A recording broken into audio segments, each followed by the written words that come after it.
bonjour. Ça fait déjà 3 jours à Dakar.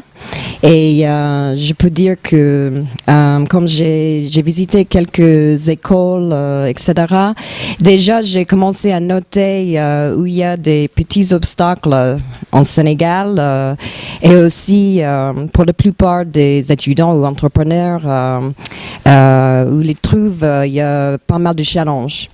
Alors, moi, je peux dire que le message, c'est accès de finances. Comment chercher le financement pour les premières entreprises qui viennent de démarrer ou qui est dans le premier stade de financement. Il y a pas mal des entrepreneurs qui ne comprennent pas exactement le vrai rôle des Business Angels et son fonctionnement. Et je vais bien expliquer ça.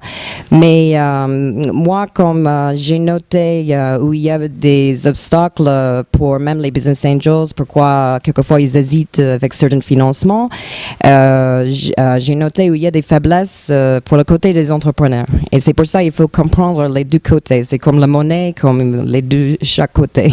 Au Sénégal, il y a une vraie vague d'entrepreneuriat. Et c'est ça qui m'intéresse parce que comme je travaille aussi dans le Moyen-Orient, Afrique du Nord, il y avait aussi il y a 5 ans un certain mouvement. J'ai commencé à noter ça au Sénégal et c'est pour ça c'est vraiment vous avez tous les graines dans l'écosystème entrepreneurial. Il faut juste lier tous parce que c'est là. C'est pour ça maintenant, c'est vraiment le moment que tous les actionnaires, on va dire, comme on dit en anglais, les stakeholders, les gouvernements, par exemple ici les incubateurs, les accélérateurs, les entrepreneurs, les financiers, peuvent lier ensemble pour qu'il y ait un bon pont entre chaque étape des entrepreneuriats. Et comme c'est important aussi, si on va promouvoir l'entrepreneuriat aussi, c'est qu'il faut que le message est aussi dans les écoles. Et c'est pour ça que j'ai enseigné dans les écoles, parce que je voudrais bien même qu'il y ait des cours d'entrepreneuriat dans les écoles primaires. Parce que, par exemple, au Sénégal, il est un peu dans le système français, je trouve, la plupart des écoles. Et c'est un très bon système, mais aussi, on se met dans les moules. Et si on est un peu créative et on pense un peu différemment, c'est schlack. Mettre dans la boîte, mettre dans la moule, il faut pas être un peu trop créative, il y a des échecs.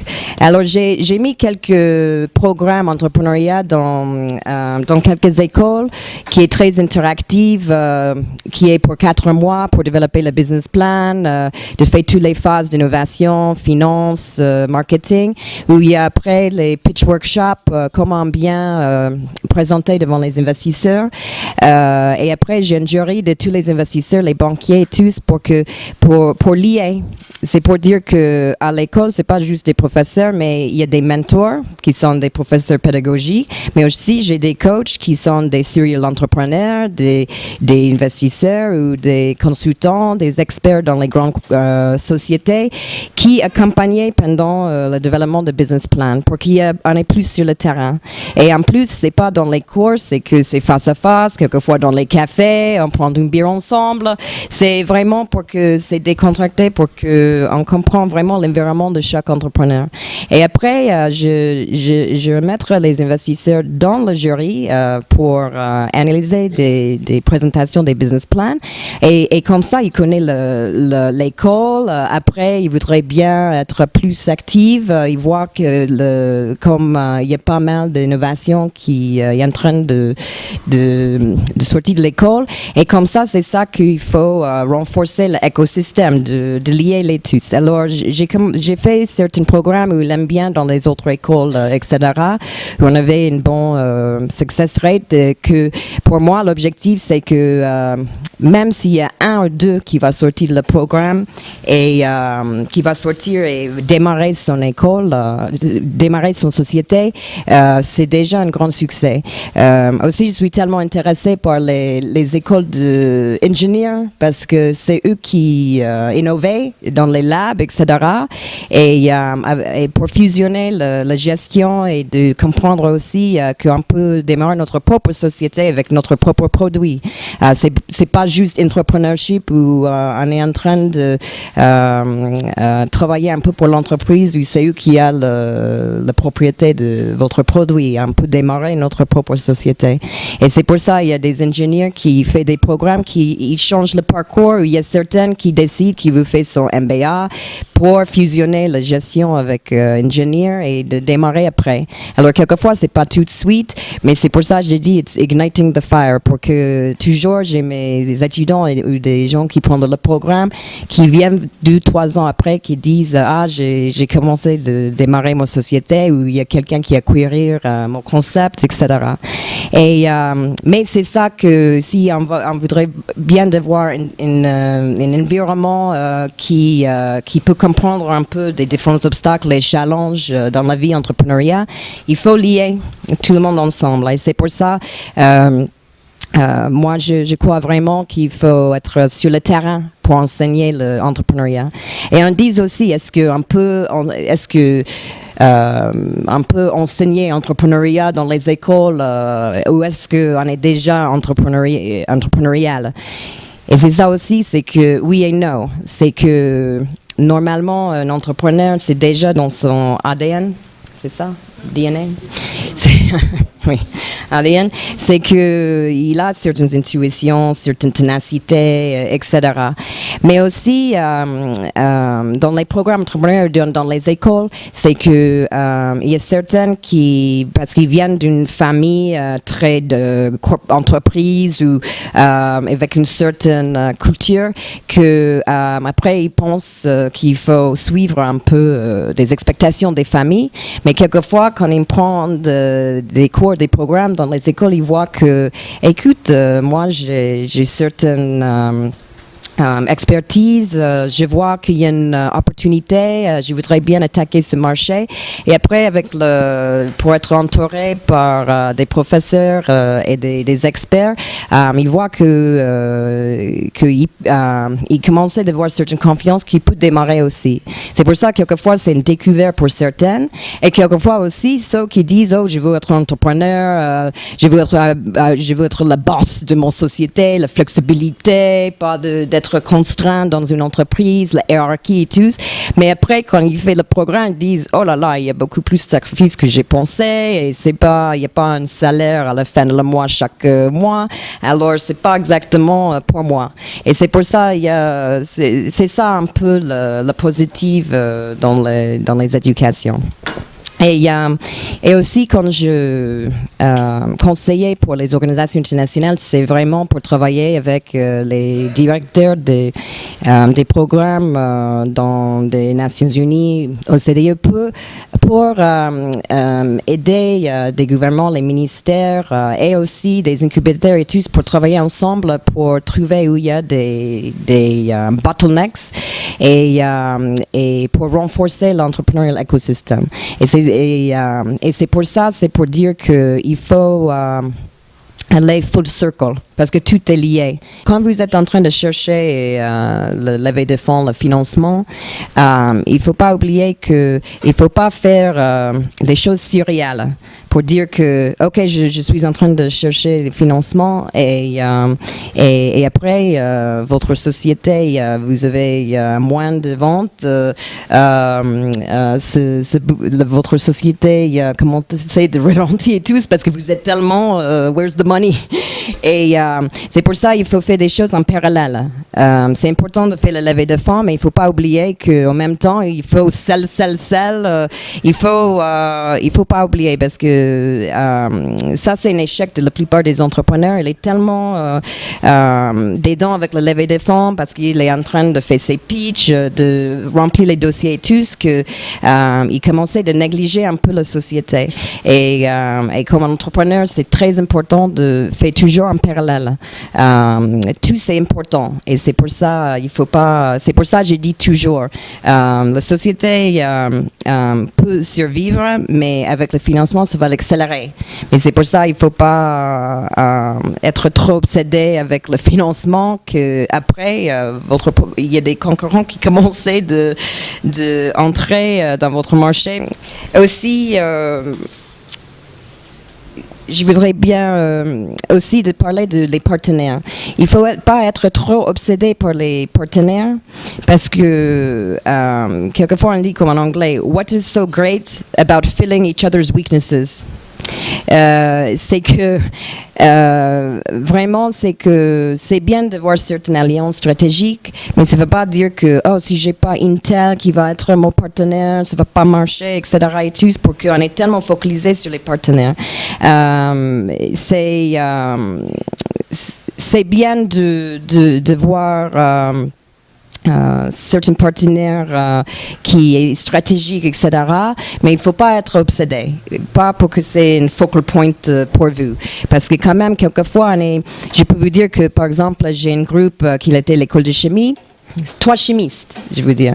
Elle est en train de faire le gel polymère pour mettre dans les vêtements pour les enfants, pour qu'on n'ait pas besoin d'être la protection et tout. C'est entre 2 et 6 ans, ou quand ils tombent et tout, quand ils marchent, etc. Et là, le gel pour les coudes, les genoux, même dans le bonnet, etc.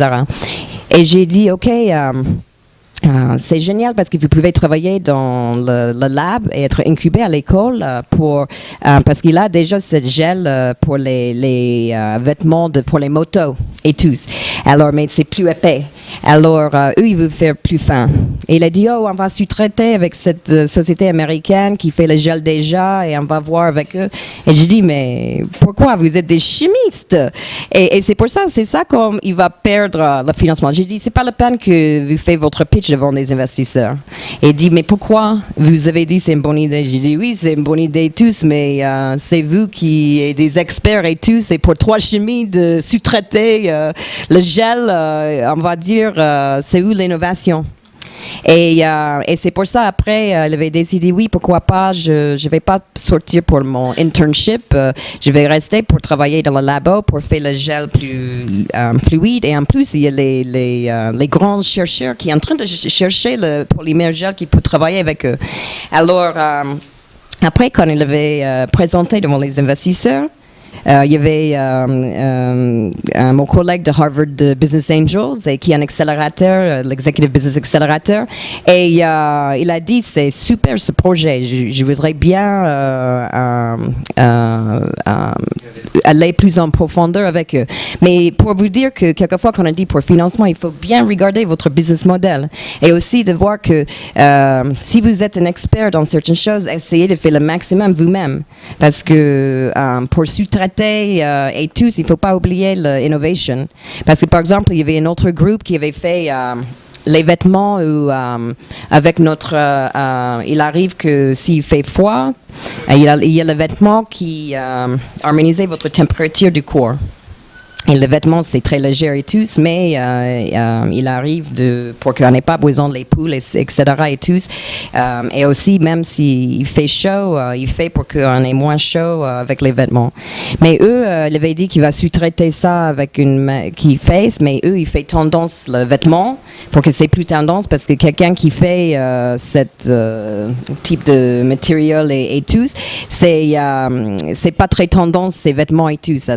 Mais après, les investisseurs n'étaient pas intéressés parce qu'ils disent c'est où le côté innovant. Il est en train de sutrer avec eux qui fait et qui peut dire qu'il peut trouver un styliste pour faire tendance aussi et après vous êtes où. Alors pour dire que, parce que pour les investisseurs aussi, c'est qu'ils ne voudraient pas investir dans quelque chose ou peut être un gadget ou dans 2 ou 3 mois, c'est fini. Ils voudraient vraiment, c'est pour ça qu'il est intéressé toujours par la finishing line. Qu'est-ce que vous faites? C'est pour ça il veut même déjà, il y a des entrepreneurs qui disent mais pourquoi me demander pour la stratégie de sortie? J'ai pas même commencé. Mais c'est parce qu'ils voudraient bien voir le finishing line, de voir des étapes. Qu'est-ce que c'est les futurs produits? Parce que toujours j'ai des entrepreneurs comme ils disent pourquoi on parlait de futurs produits? Il faut travailler sur mon produit maintenant. Je dis oui, mais il faut savoir comment on peut diversifier. L'étudiant qui était sur Shark Tank, eux avaient dit il n'y a pas de track record et tout, c'est pour ça on a droit à beaucoup plus de pourcentage. Il dit oui, j'ai pas de track record parce que lui, il avait fait quand on a des manteaux et tout, quelquefois quand on prend un billet et tout, dans les conférences, etc., on perd le billet ou quelquefois on ne sait pas où mettre le manteau, quelquefois il donne le manteau à quelqu'un d'autre, etc. Alors il avait dit qu'avec son machine qui a un brevet, c'est que avec la carte de crédit, on voit le visage et le manteau, comme ça on sait que ça c'est le manteau avec la personne, etc. Et pas des tickets, des choses comme ça. Mais qu'est-ce que c'est intéressant quand je parle de futurs produits, diversification, pour regarder un peu comment vous développez, accélérer votre business, c'est que c'était pas juste pour les manteaux, c'est qu'il a vu que il y a ce problème avec le pressing, nettoyage sec, il y a problème avec le voiturier, les clés avec le driver. Alors il avait vu que il peut voir tous ces marchés là. Boum, boum, boum, ding, ding, ding, ding, ding. Et c'est ça comme il réfléchit. Et c'est pour ça le mentor de cet étudiant. Et c'est bien que l'étudiant quand même, il n'était pas trop un peu dans cette rêve quand il était dans le show. Mais c'est pour ça son mentor, il veut pas aller de donner plus que 25% de la société, parce qu'il sait qu'il peut diversifier et tout, c'est que parce que le monsieur l'a dit pourquoi, l'étudiant avait dit pourquoi il n'y a pas encore track record, parce qu'il dit c'est juillet, qui va avoir un manteau en juillet. Alors c'est pour ça qu'il a dit pour tester le marché, il faut faire en novembre. C'est pour ça après il a dit je sais que je vais avoir un marché, et vous pouvez regarder sur l'internet, ça s'appelle Coatcheks, COATCHEX. Parce que il arrive de son société en train de bouger, etc. Et c'est Mark Cuban qui est venu après l'émission et après un certain temps, il est venu et il voudrait bien investir dans le projet. Mais c'est juste pour vous dire aussi, c'est qu'il faut oser, mais aussi il faut pas être non plus. C'est pour ça que j'aime bien de travailler dans chaque côté. Parce que moi, je sais le côté business angel, le côté entrepreneur. Et c'est pour ça qu'il faut aussi que quand vous cherchez un financement, il faut être confiant de vous-même et avec vos étapes que vous avez fait aussi. Et si vous pensez vraiment qu'il est en train de grignoter, pour certaines raisons, vous regardez s'il a raison ou non. Et quelquefois, c'est pour ça, peut-être c'est mieux de travailler plus, de voir plus de clientèle, ou si c'est une app, qu'il y a plus qui viennent vers votre site et tous, mais pour avoir un certain track record avant de voir les investisseurs, pour que c'est vu un peu dans le avantage compétitif dans un certain sens. Aussi, juste pour vous dire aussi, c'est qu'avec des brevets, c'est ça aussi, c'est que il faut pas croire que les brevets vous donnent défensibilité.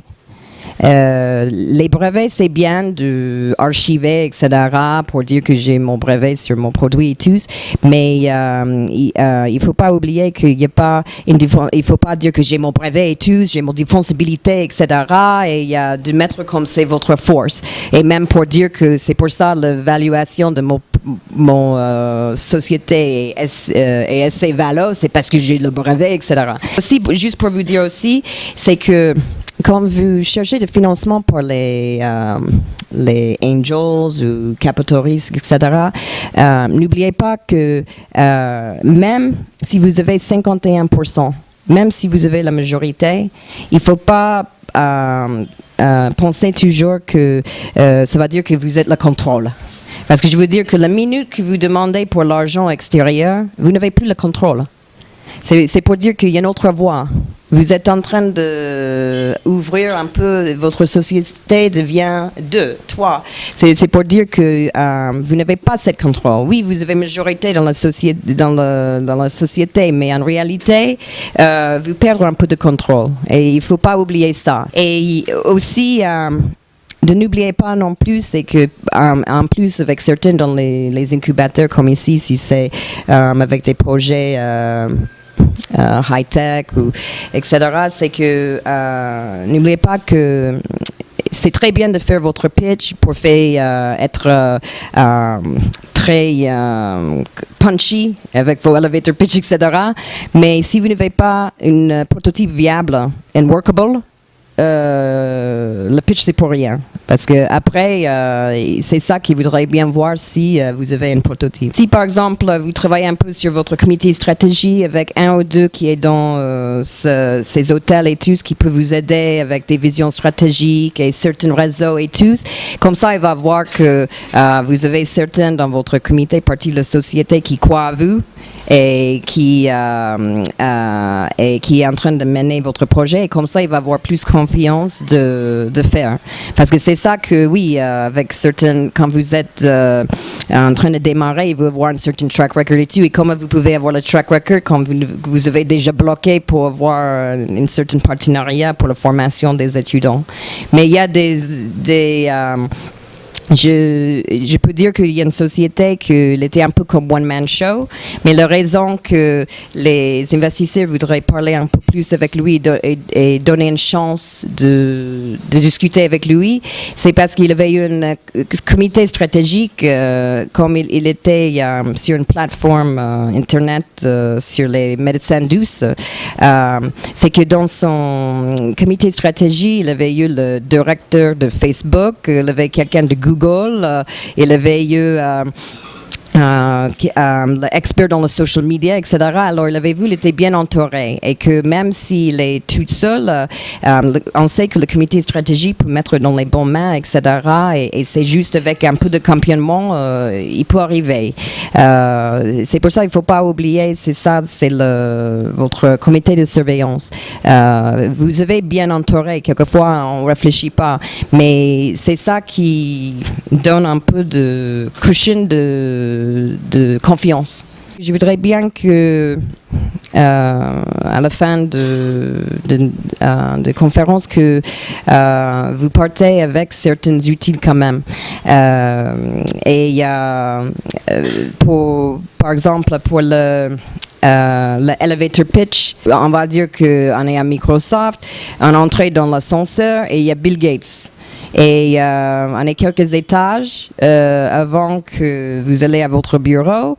Et qu'est-ce que vous pouvez dire, parce que c'est votre opportunité. Et vous avez 1 minute de dire quelque chose pour que ça va attirer son attention pour dire « Ok, je voudrais bien vous donner mon corps, on va discuter, on va prendre un déjeuner ensemble. » Ou « Écoute, c'est intéressant, je vais vous mettre en contact avec le directeur d'innovation pour poursuivre ça. » Et c'est pour ça qu'il s'appelle elevator pitch. Je peux dire que quelquefois avec certaines choses, je rentrais dans une magasin ou dans un café et je vois quelqu'un à côté de moi, c'est Christine Lagarde, ou une autre fois c'est Nicolas Sarkozy, et comme j'ai certains pitch et je sais qu'est-ce que je veux bien parler avec lui pour certaines choses, je suis prêt. Alors pour moi, il faut prendre ces opportunités. On ne sait jamais qui va être où, à quel moment. Et c'est pour ça qu'il faut déjà savoir un peu qu'est-ce qu'on peut dire, assez court, mais qui va attirer l'attention pour qu'il y ait une possibilité de la suite.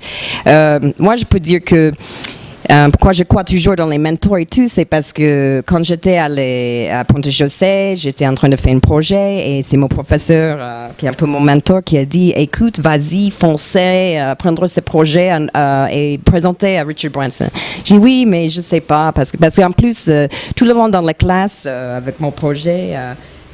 quand il avait écouté qu'est-ce que c'est mon projet, il était en train de faire rire. Et c'est pour ça que je vais vous dire que si tout le monde est en train de faire rire à votre projet, ça veut dire que c'est super génial votre projet. Et c'est pour ça, il ne faut pas oublier que si vous avez même certains qui doutent et qui disent vraiment, vous pensez que ça va arriver, vous êtes vraiment dans les nuages et tout, c'est pour ça qu'il faut vraiment croire à vous-même. Et normalement, c'est les idées qui sont un peu bizarres ou quelquefois certaines qui disent « Oh, jamais dans mon vie ça va marcher tous » et c'est ça où les idées sont pertinentes. C'est pour dire que et moi j'ai dit bon finalement j'ai dit ok j'ai pas une famille, je suis jeune, j'ai pas des contraintes et tout, j'ai dit ok je vais aller en Angleterre. Je suis allée à Londres avec le Eurostar et je suis arrivée à Virgin, mais j'ai pas même pris un rendez-vous. Et j'ai entré dans le Corporate Development Department et j'ai dit, écoute, je voudrais bien de prendre un rendez-vous avec Richard Branson. Il est en train de me regarder un peu comme cette folle, mais qu'est-ce qu'elle fait là et pourquoi elle demande pour un rendez-vous avec Richard Branson, c'est un peu bizarre. Alors, moi, j'ai dit que, bon, c'est time sensitive et tout, c'est pour ça que je veux vous donner le business plan à main, mais quand même, je voudrais voir si, comme je suis là, parce que c'est important côté de timing. Et eux, ils dit, écoute, il y a des business plans, comme les piles, comme ici, qu'on reçoit tous les jours, etc. Ils disent, c'est pas possible comme ça. Alors finalement, j'ai dit, écoute, je vais laisser le business plan ici et pour dire aussi, parce que j'ai noté ça au Sénégal depuis 3 jours, il y a une grande paranoïa. Tu sais, avec la propriété intellectuelle, avec nos idées. Tout le monde pense que tout le monde est en train de piquer son idée, etc. Et dans votre pitch, c'est toujours, par exemple, qu'est-ce que c'est le problème? C'est quoi la solution? Le bénéfice, la value ajoutée de votre solution? Et c'est quoi le marché? L'opportunité de marché? Quel type de client? Et c'est pour ça, pour juste dire, parce que je peux vous envoyer ce petit template, parce que si vous travaillez beaucoup sur le template, c'est très un peu comme académique, mais si on travaillait bien avec ça, pour bien répéter tous, après vous avez un bon pitch d'une minute que vous aidez dans certaines... soit si c'est pour un partenariat, pour investissement, etc. Mais juste, par exemple, pour vous dire comme, par exemple, le nom de votre société, on va dire comme, OK, Microsoft est une entreprise qui développe quels produits et services dans le domaine de quelle industrie pour lequel marché et client. Nous apportons une solution à ce problème ou besoin grâce à notre technologie ou produit unique. Notre équipe est composée de professionnels aux compétences remarquables de votre équipe. Contrairement aux concurrents, nous offrons une innovation drastique. Et on cherchait 300 000 euros pour 30% de notre société pour un return investissement de 5 ans. Alors, comme ça, c'est vraiment précis. Il sait déjà qu'est-ce que c'est votre société, c'est dans quelle industrie, aussi quel marché et quel type de client. Aussi, quelle solution vous apporte pour le problème et besoin grâce à votre unique technologie ou produit et l'équipe qui est derrière, parce que c'est important qui est derrière ce projet et contre des autres concurrents qui sont là, qu'est-ce que c'est l'importance. Et après, il sait combien vous cherchez, etc. Là, normalement, même si c'est pas, vous faites une présentation de 10 minutes, moi, j'ai des entrepreneurs qui font la première minute avec son elevator pitch et après, ils lancent dans la présentation. Parce que comme ça, ils savent globalement. Parce que quelquefois, ils sont perdus et vous venez et tu dis « Bonjour, je m'appelle John Doe et j'ai mon diplôme à la ISM et j'ai beaucoup travaillé dans les sociétés. » Et il fait « bou, bou, bou. » Après, eux, c'est « Et après, ils vous regardent, ils disent, OK, c'est quoi ça? C'est quelle société? C'est combien ils cherchent? Et après, vous êtes en train de peut-être parler des choses vraiment importantes et vous avez raté les premières 5 minutes. Et c'est pour ça aussi pourquoi j'ai dit toujours aux entrepreneurs de ne pas parler d'équipe avant, parce qu'il dit oui, mais vous dites que c'est le plus important, l'équipe. Tu dis c'est you know. Et j'ai dit oui, mais quand même, dans la présentation, dans votre pitch, on dit toujours, même dans le pitch d'une minute, vous voyez que l'équipe n'est pas tout de suite, c'est parce que il faut savoir, si on dit tout de suite, on ne sait pas où vos compétences sont importantes. C'est pour ça, si on parle que, OK, voilà les problèmes, ça c'est la solution. Et voilà le secret sauce qu'on a. Et voilà le business model derrière pour qu'on ait une bonne rentabilité. Et après, voilà, c'est notre équipe et voilà le marché qu'on est en train de pénétrer.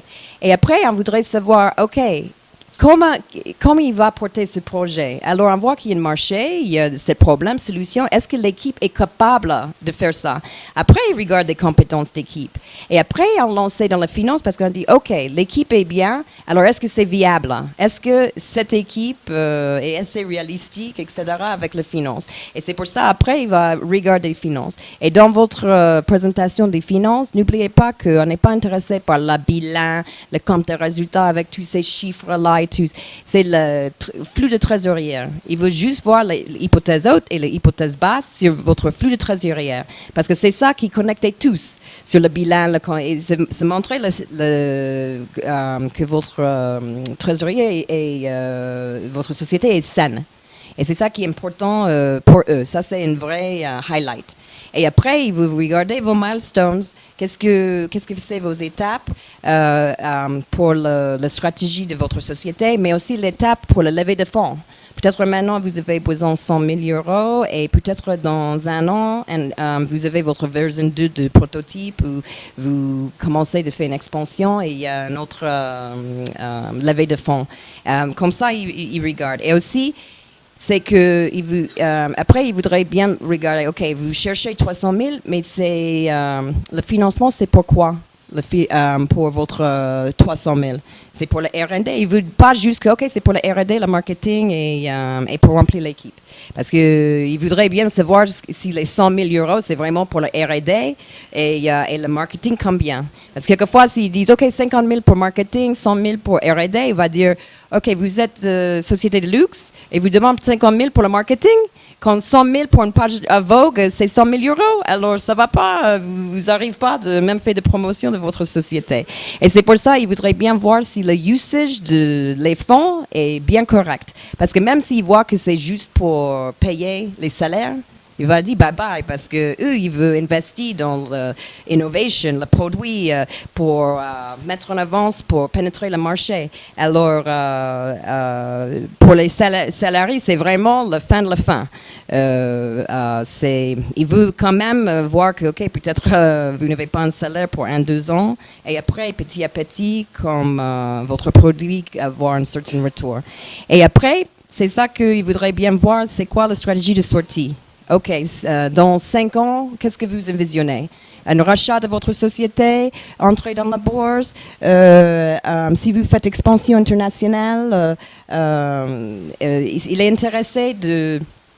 c'est une acquisition de votre société pour qu'il voit un peu qu'est-ce que vous pensez en 5 ans de visionner. Parce que certains, ils disent, particulièrement pour les femmes, ils disent...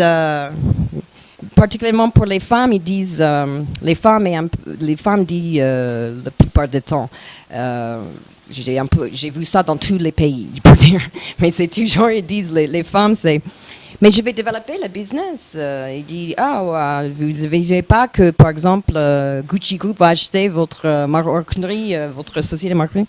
Mais non, c'est mon société. Alors, on va se développer, on va élargir. Et c'est pour ça, les femmes, ils regardent un peu comme son bébé. Alors, mais les femmes ou les investisseurs aiment bien d'investir. Est-ce que vous avez noté dans les articles, ils parlent de la microfinance, dans certains investisseurs ils disent c'est bien d'investir dans les sociétés des femmes parce que c'est plus stable. Hein. C'est pas parce que c'est beaucoup mieux que les hommes, etc. Mais les femmes, elles ont tendance d'être beaucoup plus modestes, mais précises avec ses finances. C'est boum, même dans le centime. C'est 50 €, 0,25 centimes, 0,01. C'est vraiment précis. Hein? Et les hommes... pour les investisseurs, ça fait rêver parce qu'il est plus optimiste. Il dit oui, on va avoir un chiffre d'affaires à 10 millions dans 2 ans. Après, ça va être 100 millions dans la 4e année. Après, il y a IBM qui va acheter le truc et après, on va continuer, etc. Alors oui, il faut avoir ce type d'optimisme parce que quand même pour les femmes, ça ne fait pas rêver et les investisseurs quand même, ils veulent que ça va grandir. Mais quand même, maintenant, il y a certains investisseurs qui voient que peut-être c'est moins, les chiffres d'affaires un peu moins autre que certaines sociétés qui est portée par les femmes, mais il sait que il y a plus de stabilité. Ils viennent de voir que finalement, dans 3-5 ans, le projet est vraiment précisé et que les chiffres étaient vraiment corrects. Il n'y avait pas quelquefois on voit que, parce que c'est pas toujours précis, mais on voit que les assumptions étaient vraiment près de réalité à propos des autres.